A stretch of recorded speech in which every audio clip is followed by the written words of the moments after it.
আর আমার সামনে রয়েছে হলো সেই ড্রাইভারলেস কার, রোবট ট্যাক্সি, এগুলো বড় বড় বিল্ডিংয়ের কাজ পরিষ্কার করার জন্য না সুইপার ফ্লোটিং কার পর্যন্ত ইন্ট্রোডিউস হয়ে গেছে, আর এটা মার্কেটে অ্যাভেলেবেলও আছে।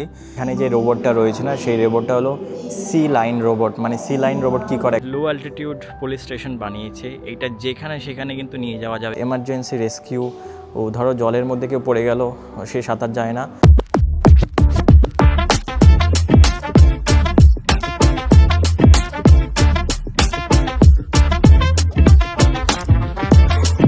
নমস্কার বন্ধুরা, সকলে কেমন আছো?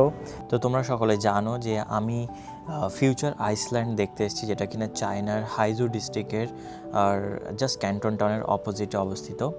তো গত পার্টে আমরা দেখেছিলাম বিভিন্ন টাইপের ড্রোন, বিভিন্ন টাইপের গাড়ি, যেগুলো হলো ফিউচারে ক্যাব হিসাবে ইউজ করা হবে, তারপরে এক জায়গা থেকে এক জায়গায় যাওয়ার জন্য পার্সোনাল ভেহিকেল হিসাবে ইউজ করা হবে। তো এর পুরো ভিডিওটা আমার চ্যানেলে আছে, তোমরা গিয়ে দেখে আসতে পারো, তাহলে আরও বেশি ভালো করে বুঝতে পারবে। আর এই ভিডিওতে আমি তোমাদের দেখাবো তার পরবর্তী পার্টটা।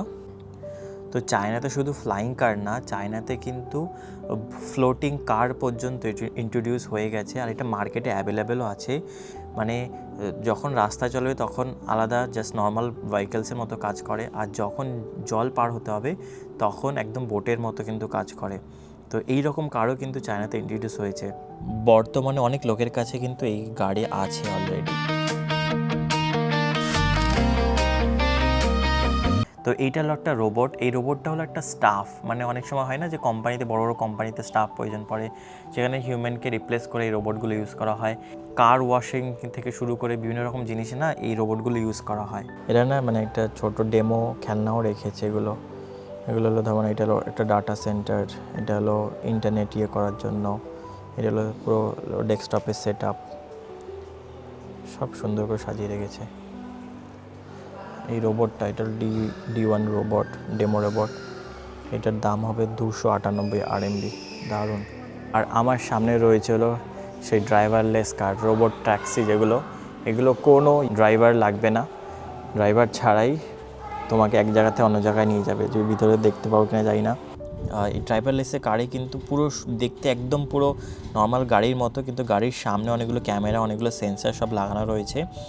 আর আনফর্চুনেটলি আমি যেই শহরে থাকি গঞ্জয়ে কিন্তু এই গাড়িগুলো চলে না। এগুলো চলে ফোসানে, তারপরে সাংঘাইয়ে। তো সেজন্য আমার কখনো এই গাড়িগুলো চড়া হয়নি। কোথায় চলে এসেছি মনে হচ্ছে।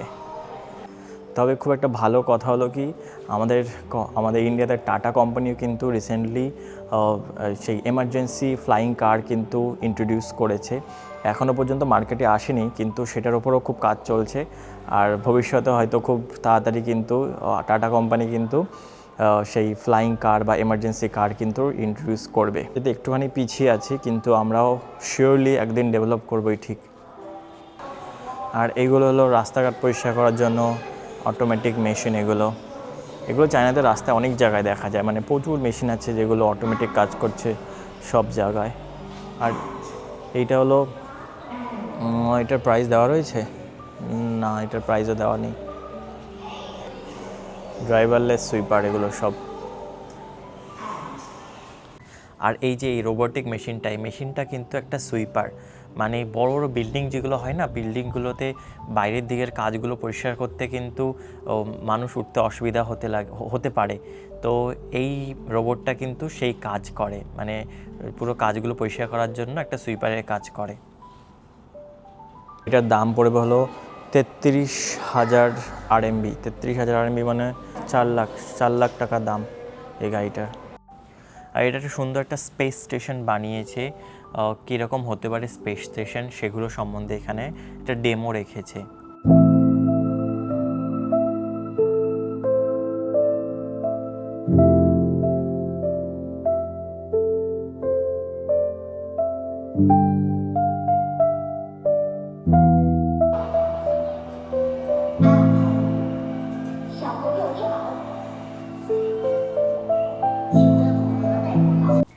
এটা হলো একটা smart robot boat, kind of boat.